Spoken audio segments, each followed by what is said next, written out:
को बताएं, PEMRA complaint council ने 2 सालों में रिकॉर्ड 637 मुकदमात निपटा दिए। नशरियाती मवाद और तनख्वाहों के मसाइल से मुतल्लिक रिकॉर्ड 637 शिकायत का अजाला किया गया। Pakistan electronic media regulatory authority के क़याम के बाद से किसी भी कंप्लेंट कौंसिल की जानिब से निपटाए जाने वाले मुकदमात की ये सबसे बड़ी तादाद है। जुमे को पेमरा हेडक्वार्टर में पेमरा कंप्लेंट कौंसिल का 121वां इजलास मुनक्किद हुआ। हुकूमत की जानिब से 20 जुलाई 2026 को कौंसिल की तश्कील 9 के बाद ये पहला इजलास था, जिसकी सदारत सैयद मोहम्मद अली ने की। इजलास में कौंसिल के दीगर अरकान फौजिया शाहिद, गोहर जाहिद मलिक, डॉक्टर सूर्या कंवल अफरीदी और हामिद राजा भी शरीक हुए।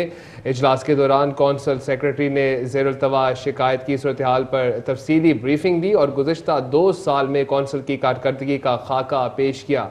ब्रीफिंग में यह भी बताया गया कि इस्लामाबाद कंप्लेंट कौंसिल ने 2 साल के दौरान 38 इजलासों के जरिए मीडिया मवाद, तनख्वाहों और अदायगियों से मुतल्लिका मामलात पर 637 मुकदमात निपटाए। कौंसिल ने अपनी साबिका सिफारिशात पर अमल दरामद की पेशरफ्त का भी जायजा लिया।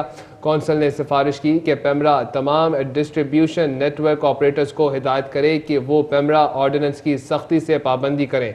डिस्ट्रीब्यूटर्स की जानिब से सिर्फ वही गैर मुल्की टेलीविजन चैनल्स नशर किए जाएँ जिनके पास दुरुस्त लाइसेंस मौजूद हों।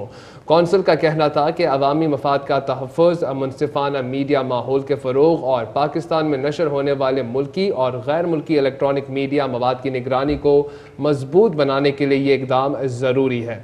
कौंसिल ने इजलास के दौरान नशरियाती मवाद से मुतल्लिक एजेंडे के 9 नुकात का जायज़ा लिया और उन पर भी फैसले किए।